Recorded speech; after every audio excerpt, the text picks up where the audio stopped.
Welcome to the Gamebreak Now podcast. I'm your host, Cody Ramsey, and I'm here joined today with our co-host, Julian, as well as a very special guest, Drew Pember. Drew is a 6'11", 215-pound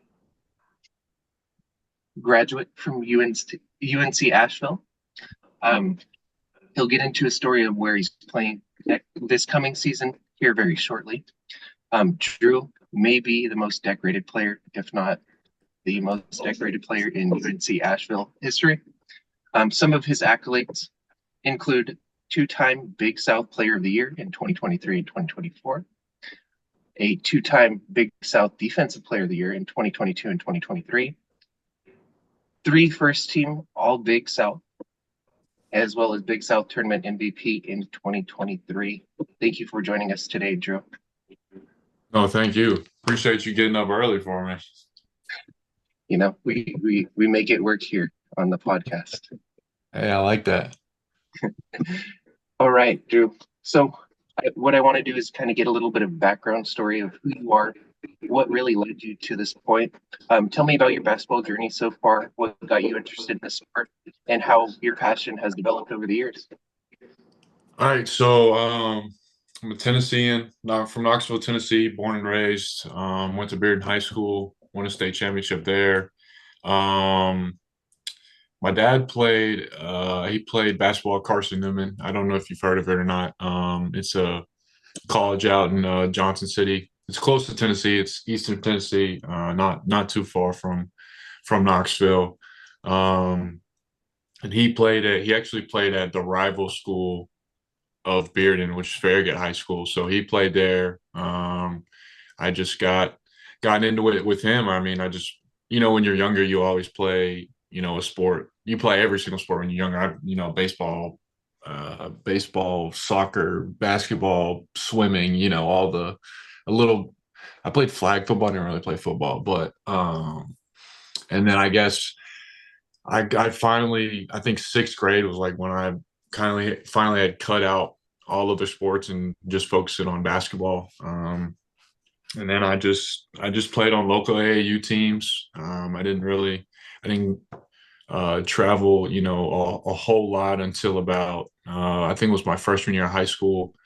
We started playing a little more travel stuff. Was going to Atlanta, Indy, some places in Florida, but just staying relatively close. And then I played for BMA's Elite on the Under Armour circuit. It would have been my junior year of high school, and then that led me to.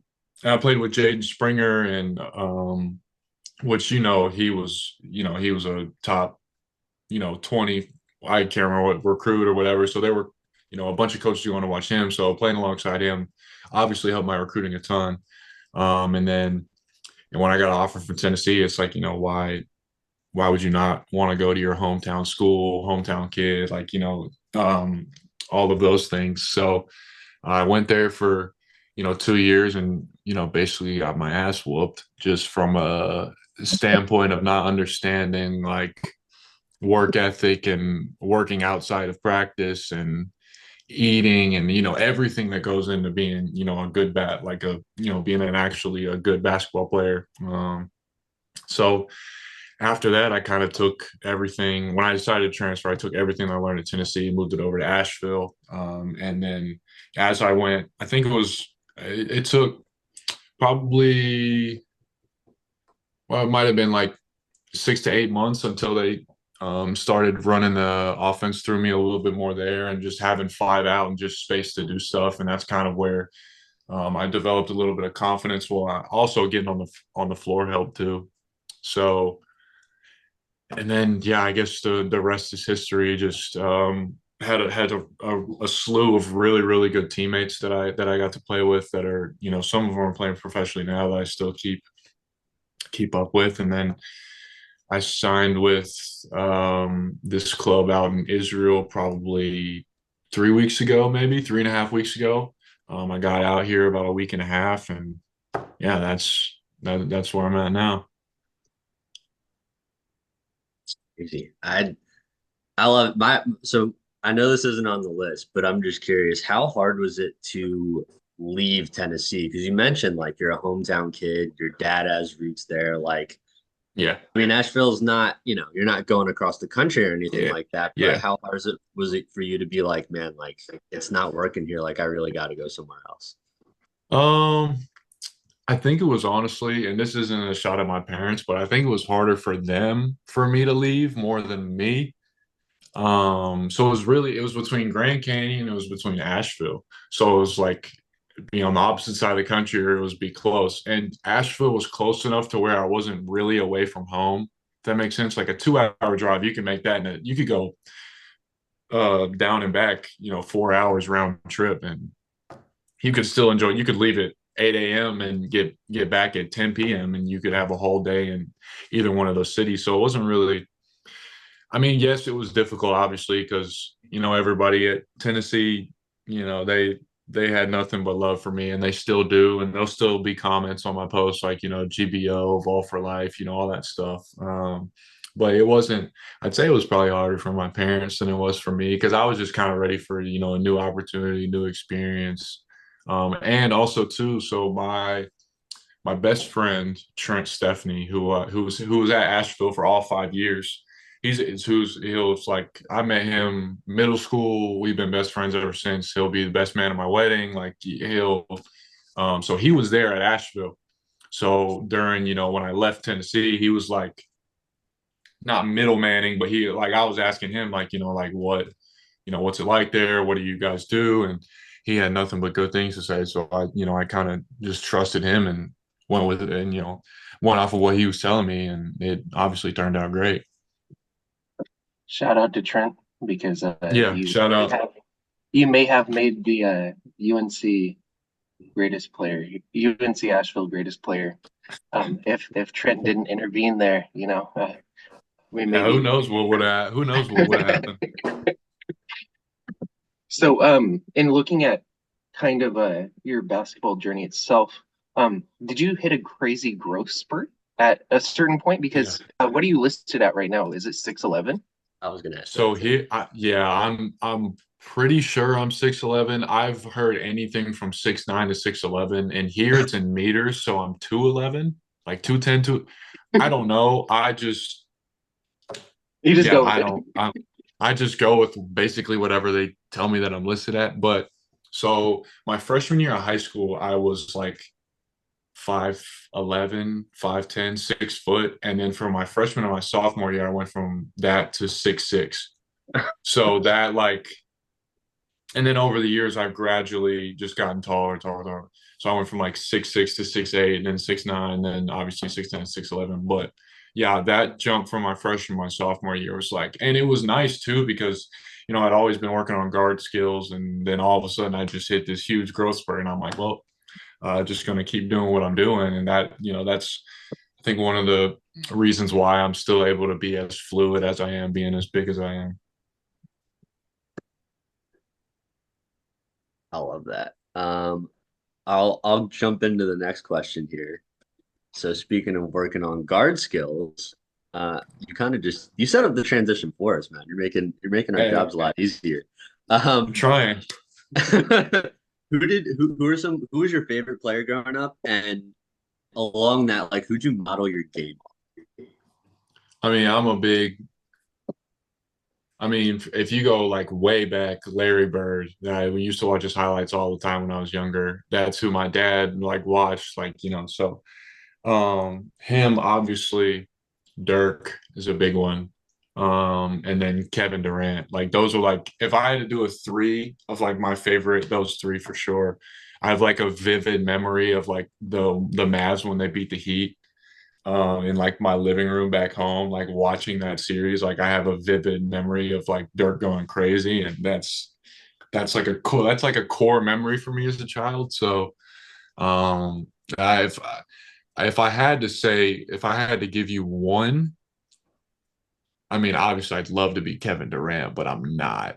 So I'd probably just go with I mean, I'm not any of those three. I mean, we're talking about, arguably top 15 greatest players of all time. But if I had a model, I guess I'd say a combination of those three guys in similar different ways.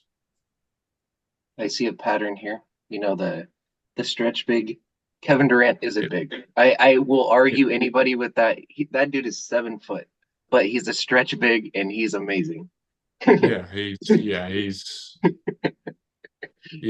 yeah. But you kind of see the pattern there. Were you able to kind of model that game once you got more playing time into that stretch big role at UNC? Yeah, yeah, most definitely. I mean, I still try to develop a like back to basket kind of inside, but I'm most comfortable facing up.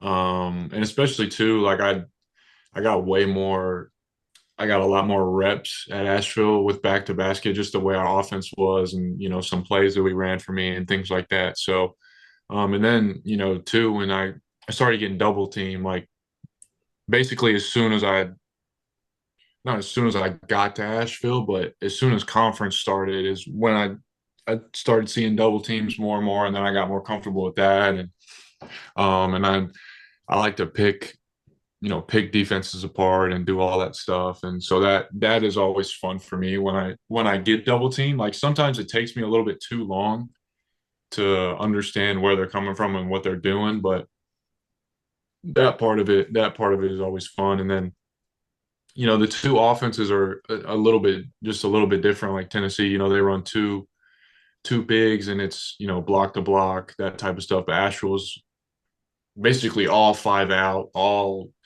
you know just concepts pretty much. And we ran plays here and there, but it was a lot of it was concepts, and that's where I thrive, and that's what we do over here too. It's just we have a concept of two or three things, and then it's all just skill development after that. So I'm I'm excited to play over here and learn from overseas guys, because I've got guys on my team that are 18, 19, 20 years old, and I'm like, dude, like that was ages ago for me. Like that's but it's exciting. I'm learning from them, they're learning from me. It'll be fun.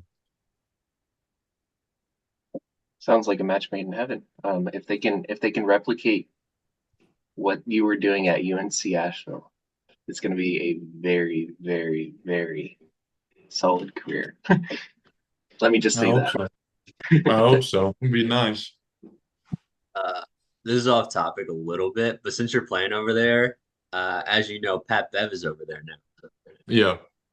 Are you gonna I chirp really at him? wanted I really wanted to DM him and be like, hey, I'm like the only rookie American over here.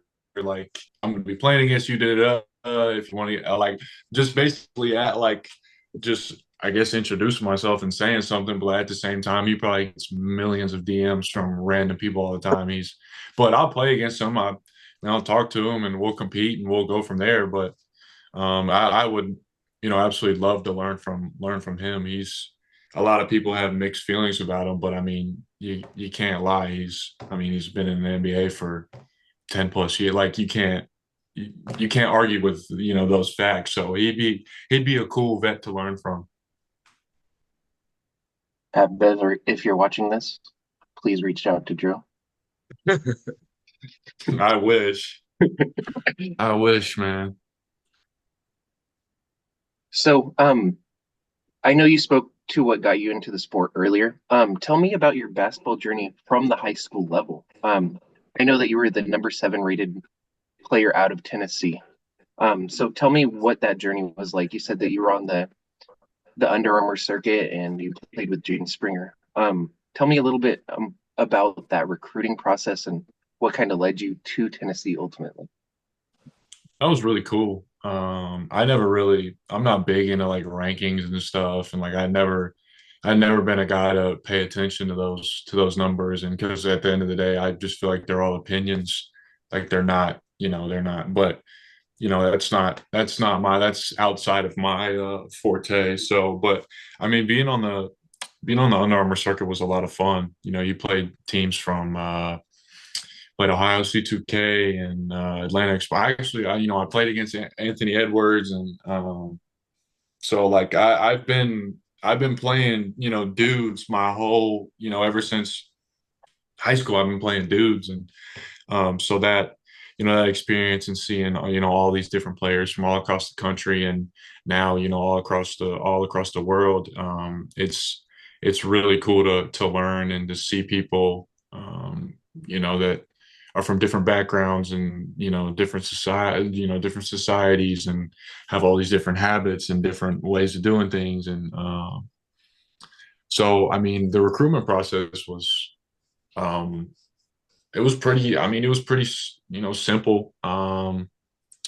Just, going and playing and, you just try and do your best and then, you live with the results. So, um, I had a couple, a lot of them were like, relative to Tennessee, like a lot of like interest from like ETSU and Mercer and Wofford and schools like that. But then once I got on the circuit and I would get interest from like Michigan and Georgia and Ohio State and like all these bigger schools. But like I didn't really know, like being a freshman, and I didn't. There was a lot of stuff that I just didn't know, like which will be nice now because God willing, I have, me and my fiance, we raise a family and I have a kid. Like, I'll be able to tell my kids, like, this is what you like. If he ends up wanting to play, college athletics, like, this is what you need to look for. This is what you need to do. And I probably should have prepped a year. Um, I probably would have gone to an IMG or, a different school that could have helped me, prepared me for college a little more. Because in high school, like, I mean, no offense to like the Knoxville did, like the teams just weren't as good as, I mean, we would go.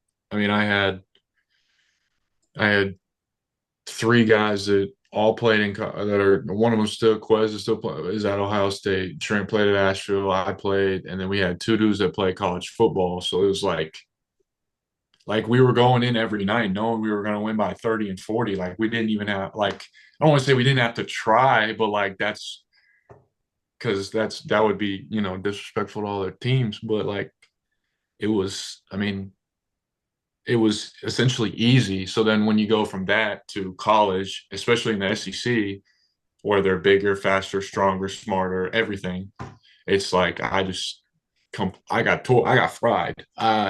Jordan Bowden, who I still, keep in touch with him. I remember one of the like first summer practices. I mean, he was just going off of floppy actions, like not even like crazy difficult like. And I was playing the three, and I was getting told, like I was attached to every screen like a magnet. Like just like I just want to say it was miserable. Like I was just I dreaded every practice because I was never used to how like how hard I actually had to play. And so now it's like it's night and day difference. Like there's like if I were to play my high school self now, I would have killed myself. Like I wouldn't like, oh, that sounded really bad. I would have torched. I like Torch. We know what you meant, dude. I would have torn. Yeah, okay. But yeah, there's a lot. There's just so much that I learned from, the 5 years that I had in college. No, it sounds like one of those instances where iron sharpens iron. Yeah. You really don't know until you get into those trenches, and it sounds like you were a big fish in a small pond, and then it kind of got realistic there for a second. But you, you I mean, we'll talk about UNC Asheville later because that's pretty impressive.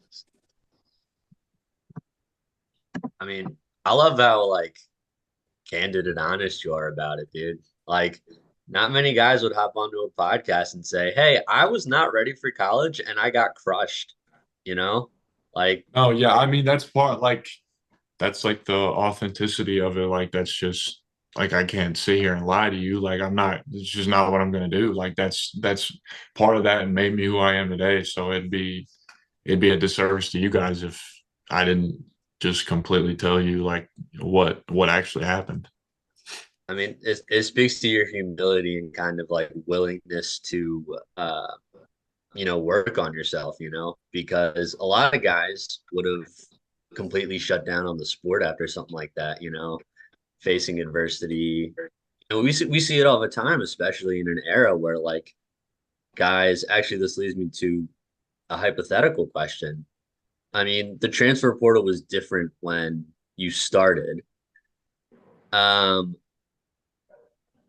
how many times do you think, like knowing yourself now versus who you were then, how many times do you think you would have transferred if, you know, you were if it was your old self and the transfer portals were the way that they are now when you first start? Just out of I would, curiosity. I'd do the same thing. Do you think so? I don't, I mean, obviously, like, the money thing, like with how much money some guys are getting, and like, yes, that would be nice to have 800,000, 700, 800, $500,000 in my bank account getting out of college. But that messes up my overseas contracts. My family's not struggling. Like they're very blessed. Like I've been blessed my whole life. Like they're not, so they don't need the money. Like, and it's just not, I wouldn't go there. I wouldn't go to a college for the money. Like I wouldn't, there's no point. Like I didn't go to I didn't stay at Asheville for the money. Like I didn't like I wouldn't even, like it was never it's never been about the money. Like obviously there are times where I would think, like, especially after it would have been my senior year, like I came off a great year. I had won, defensive player of the year, MVP of the tournament, preseason. Like I had added everything. Like I won every award that you could possibly. And it's like, hey, like I probably could have gone as a 6'10" stretch. Like I probably could have gone anywhere in the country. Like I probably and I don't say that to sound arrogant or cocky or anything like that, but like that's the reality of the The situation. But truth, like yeah. the cons of that are, okay, what if I go to this school and the grass isn't greener? The I end up not liking the coach. What they tell me like isn't true. I end up playing 12 minutes a game, averaging 5 points and 2 rebounds. Like so, there's like, and then on the opposite side of that, I'm in Asheville. I play 35 minutes a game. The offense is run through me. I know the ins and outs of every single part of everything that we do. Like there was just no point. There's no point in me leaving. Like it would have been dumb for me to leave. And that's a lot of the times people understand because they could be blinded by money or fame or whatever. But I've just my parents I don't want to say they raised me the right way, implying that any other way is wrong, but the way that I was raised, which I'm very grateful for, the way that I was raised is, I believe that my morals and my values are on par with what I've been taught. Sorry, let me touch the light up. You're perfectly fine. No, yeah, in getting into that, I mean, the grass isn't always greener on the other side. And to have that loyalty to the college is really respectful. Um, what was I gonna say? Dude, my brain just like turned off for a second. Um, what part of the season did you start to realize at Asheville, or I guess a combination of you, the coaching staff, the team, did you guys start to realize like, oh, like Drew can like be the focal point of our system here, and like was it kind of like an experimental thing? Was it like, oh, like we're running our concepts? Because you mentioned that UNC Asheville was a lot about the concepts. Was it just like you happened to be getting a lot Yeah. of good because of your knowledge of the concepts, and they were like, wait a sec, let's draw Yeah, play. that's basically, that was kind of, so the end of my would have been my junior year. We had got upset by Charleston Southern. I got defensive player of the year, and which I honestly think DJ Burns beat me for player of the year, but in conference I was like, averaging whatever, but we fell to like the 5 or the 6 seed. So like in my head, I'm like, if we would have finished a little bit better, do I win that? Like, do I win again? Like, but anyways, it was in the summer of going into my senior year before I had like the really, really big year. Um, the concepts just started clicking a lot better and a lot because I had been in the system for like a year and like I kind of got out of like the like tiptoeing and like trying to figure out like I was just being more like demonstrative with stuff and like essentially like falling into more of like a leadership role. And then I started to kind of feel it when I got preseason player of the year, and I was like, I don't really know why you guys are giving this to me. Like I didn't do anything. Like so. And then after that, and then obviously the UCF when I had 40, it was kind of like, yeah, the coach was like, hey, this is our guy. Like this is so that was like my welcome to the party, like type of thing. But I had some phenomenal guys, Tajon Jones, who he'll be in my wedding too. But he had been in Asheville for 19 years before me, but and that's a joke that we just say because he was at Asheville for 6 years that he's the old head. But anyways, him being so like a lot of the times like he was such a phenomenal scorer that like if I had 40, he would have like 20, or if I had 30, he would have 25. Like it was always like both of us as like a tandem would average 60, 65 points together. And that was like, one of the things that a lot of people didn't understand is he had a phenomenal year. He just got overshadowed because I literally just had more points, but he was, there were games like obviously the championship game against Campbell, like we were down 17 or whatever it was, and he just caught fire, and it was like, okay, well, that's yeah, that was him, and I'm pretty sure I've gone completely off track, but yeah, sorry, that's I don't a lot of the times I like talking about my teammates more than me. So whenever I start talking about them, it gets me like, I get really, really excited about it. So my bad, I didn't mean to go off topic there. Let it flow. Let it flow. You're all good. Drew Pember, the one man who we can't get to talk about himself for more than 30 seconds. Yeah, no, I'm not big. I'm not very big on that. I don't like doing that. Oh man, it's respectable. All right, Drew. If you were to identify one accomplishment or award or a moment at UNC Asheville that created a lasting impression, what would it be? Ooh, that's a tough question.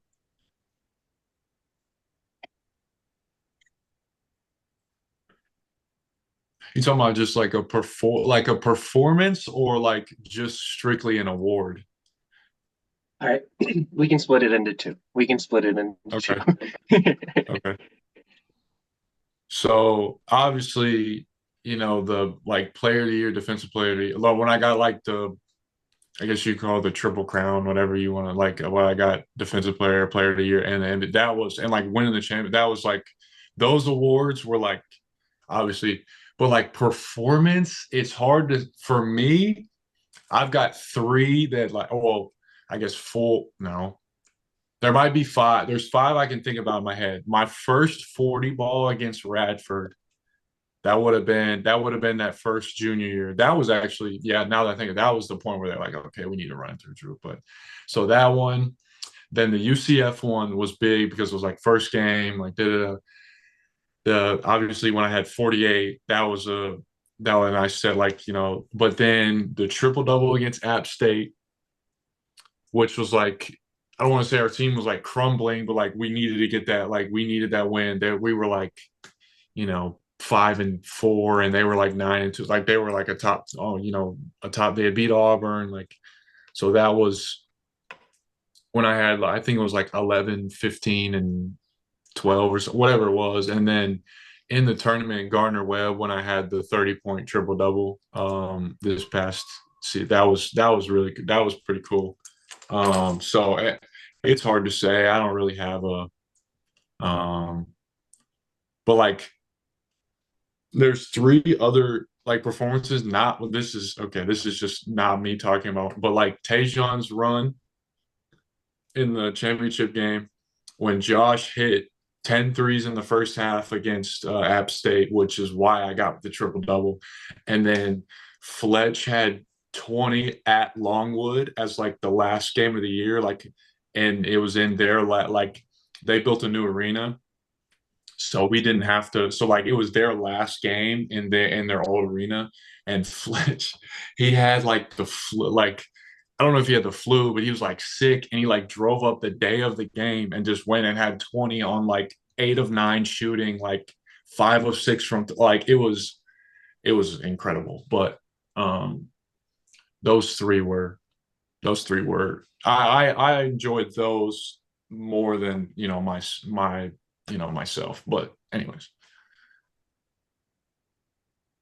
Fletch's flu game. Shout out. yeah, that's we the Fletcher's flu game was that was a top 3 performance that I remember. Um, Speaking of performances, that kind of leads me into the next prompt about the draft. I actually saw you play at Portsmouth Hmm. a few months back, and I hadn't seen you play in a while. And I'm watching you do your thing, 5 out, drilling threes. It's like, man, Drew's long and lanky as hell, man. You can Yeah. shoot the cover off the ball. But this is very off topic from the question because the question I'm asking you is what Yeah. your draft prep process was like. Uh-huh. What you did for that, did you work out with guys? Where did you work out?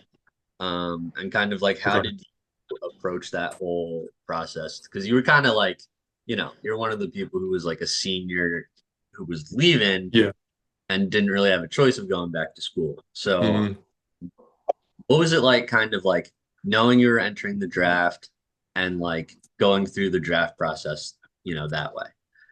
Yeah. So I'd say probably signing my agent was like the most stress like one of the most stressful parts of doing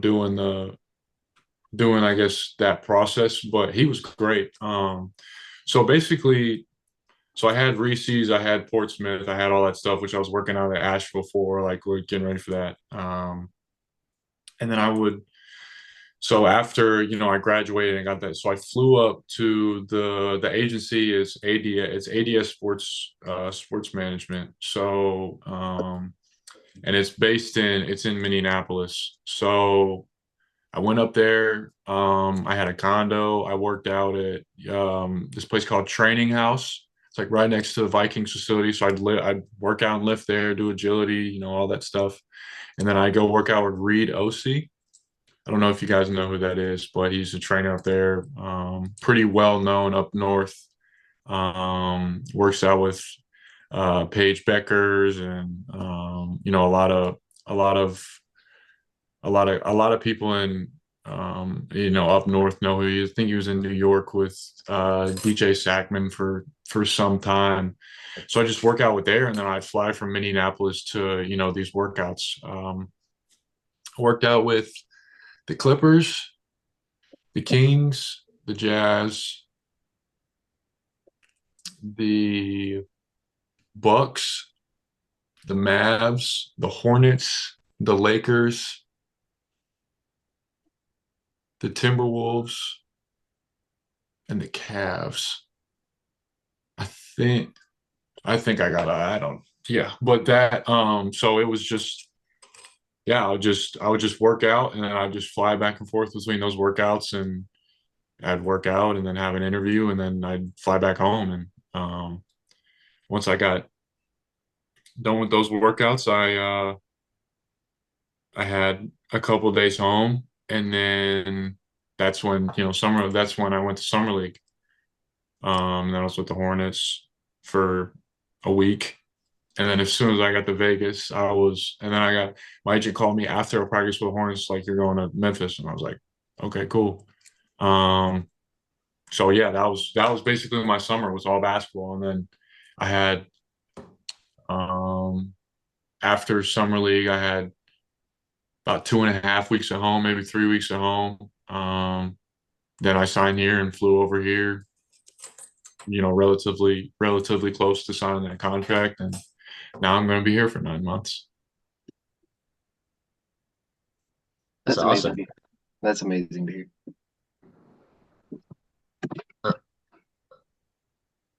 I have another one. Speaking of the Israel contract, so how did they find you? Do you know, like, did they have people in touch with you? Were they at the summer league? Like, how did that So kind of? they, so I think, so basically they all, like, everybody contacts my agent, and then my agent basically middlemans everything. Is like, they're saying this, and then um the GM of the club here called me one day, and I think I was playing 2K like in the afternoon or something, and he like called me, and of course he's got a thick accent, and like it was from an Israeli number, and I'm like, I don't know who this is. So and it was on WhatsApp. So I just pick up the phone and like answer it, and he's like started talking to me and stuff, and then a couple days after that, I would just talking to my agent about it, and trying to figure out system and all that stuff, and he thought I would fit in great here, and it's been great. The hardest part's just been adjusting to the time difference and the jet lag and all that stuff, but outside of that, it's been great. It's been fine. Kind of happened that quick, huh? That's Yeah, crazy. it was boom boom, like it was phone call phone call from him. I called my agent, waited a couple of days, see if I had any other offers or anything like that, and then called him, signed a contract, and came over a week and a half after. Yeah, it was wild. It happened very, very, very fast. That's amazing. I'm happy to see that you got an opportunity to display your skills at a professional level. I mean, that's a big win in any book. Not many people can say that they've played professionally at a professional level. You know what I mean? So, Yeah. all the respect to you. Um, Now just looking at your game as a whole here, what do you consider your greatest strength on the basketball court? I mean, I shooting, passing, and probably just IQ in general. Um, that's probably, and I take a lot of pride in like blocking shots too. Like that's something that I really like to do. Because I'm not. It's literally with me. It's like I'm decently athletic, but I'm not like the I don't my wingspan isn't the craziest. Like so, it's a lot about timing, and so I take pride in doing that. And probably just being a good teammate. Like that's like I've always had great pride just being a really, really good locker room guy. Um, that's essentially, I mean, that's really, I don't want to say that's it because I feel like I have a lot of strengths and even more weaknesses, but yeah, I'd probably say those are just a couple. I'm a stat geek, so I go deep into your stats. Um, to shoot the ball at 6'11", in consecutive years, 35, 37, 36% is pretty impressive. Not only that, your free throw line numbers, 86%, 83, 84%. Speaks volumes there. And then your scoring ability. Your average 20 and then another 20. That's all culmination to how good of a player you are. What really interests me is you highlighted the passing. Your passing percentage is 24.6%. Your assist rate. That is kind of an anomaly. I wrote about that in my draft guide. I highlighted you as a player, but that really stood out to me. Well, he's doing a lot out there on the court, and he's going to be valuable.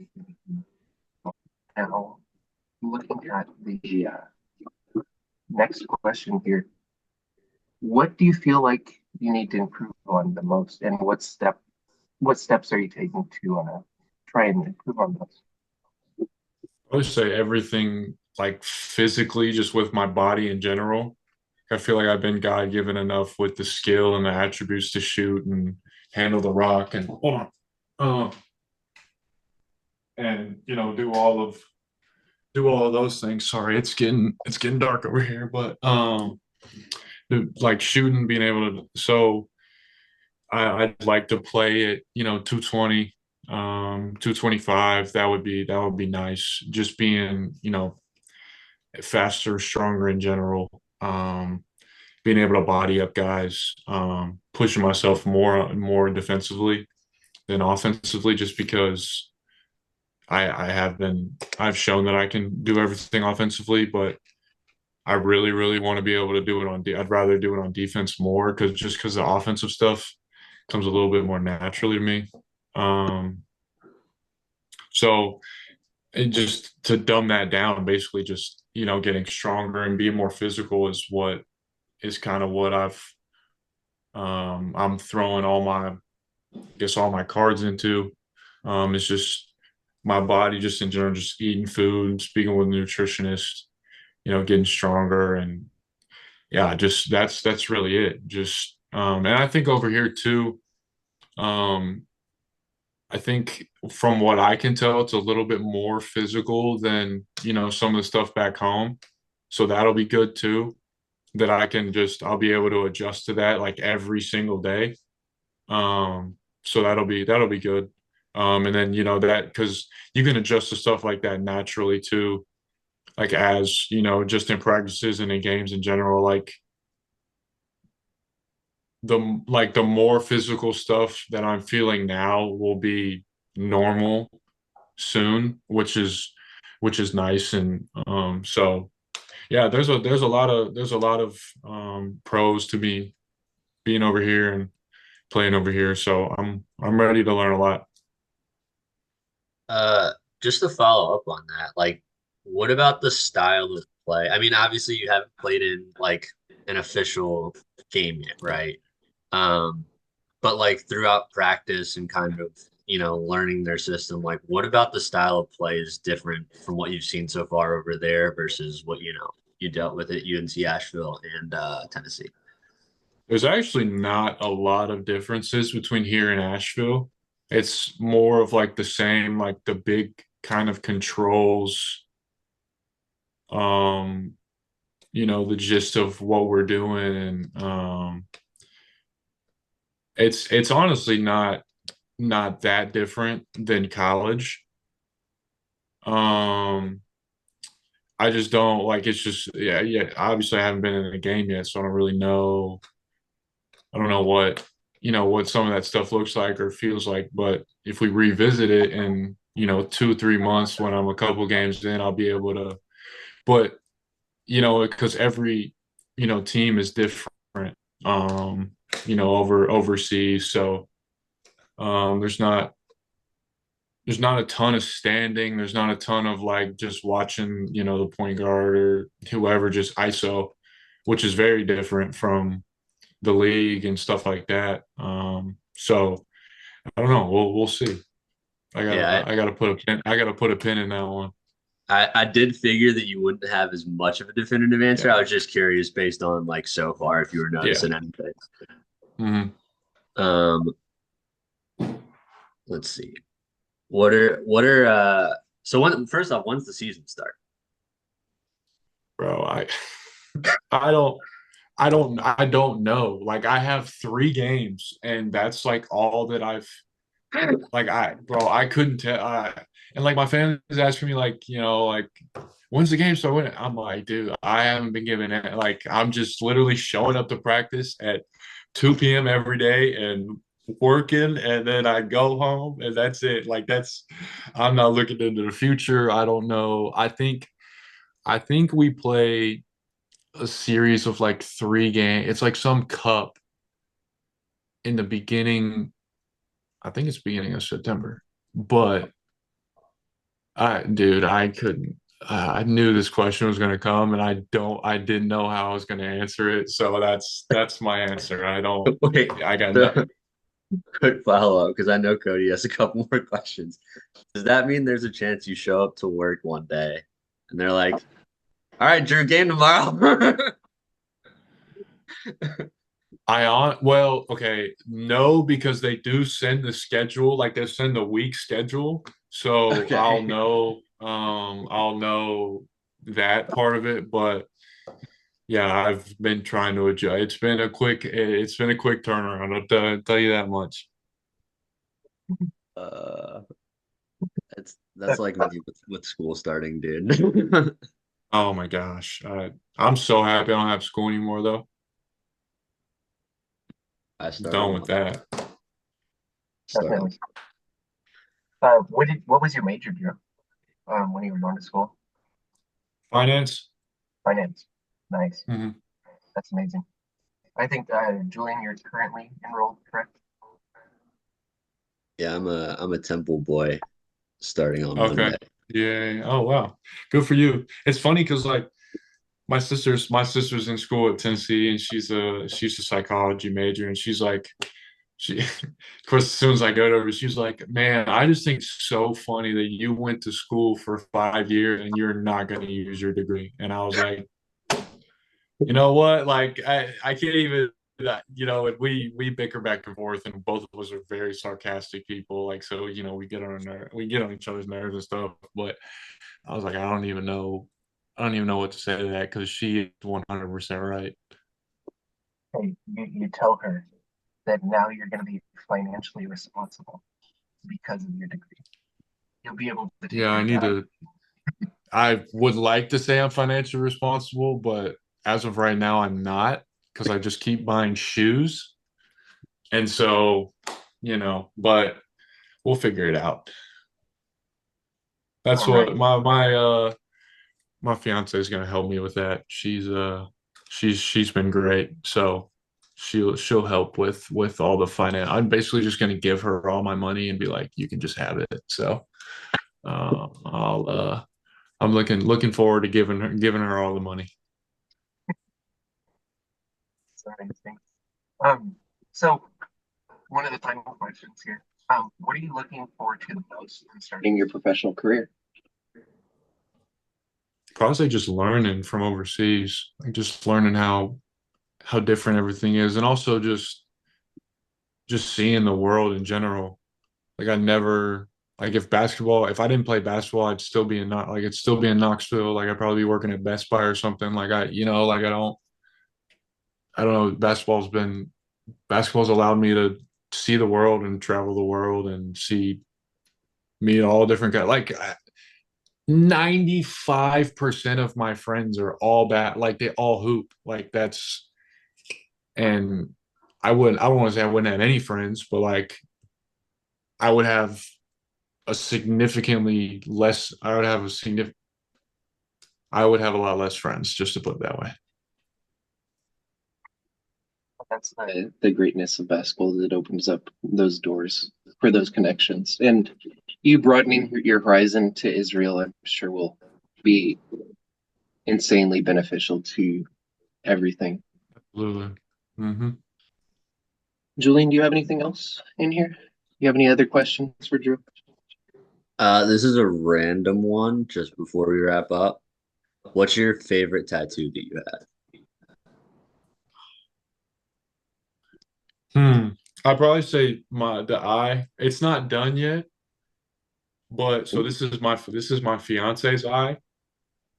I still got some. Whenever I go back home, I'm gonna finish the whole thing. But that is either that or the lion on the back of my calf. Just because my guy he's so good at what he does just with tattoos in general. So this was my favorite because you guys can't see it, but so my girl's thing, like butterflies is her thing. So like as the pupil of the eye, there's a butterfly, which is pretty Uh, dope. So yeah, this is definitely my favorite piece. love it. I think I'm good on questions. All right, Drew. Well, I appreciate you coming on to the Game Break Now podcast. It's always a pleasure to have you on. More than happy to have you back on to see how your journey goes in Israel. Um, I appreciate that. where can people find you on social media so they can go ahead and stay in tune with what you're doing? It's just Drew Pember, just DREWPEMBER. That's yeah, Instagram, Twitter. I have like one TikTok, I think, but like I don't I just scroll on TikTok. I don't post on TikTok, but Instagram and Instagram's really what I keep people updated on most of the time. So I'd probably say that if I had to choose one. I just dropped you a little Twitter follow. All right, cool. My guy. About to follow you back right now. Look at Let's that. see. Let's see here. And it's not loading anyways. We tried. I tried, man. I'm not over here blowing smoke either. It is not loading. But anyways, we will as soon as it goes through, I'll follow you back, I promise. But thank you guys. Appreciate you, especially getting up at 8 a.m. So Hey, I appreciate that. wouldn't change it for anything. I want to thank you once again for coming on today. Absolutely.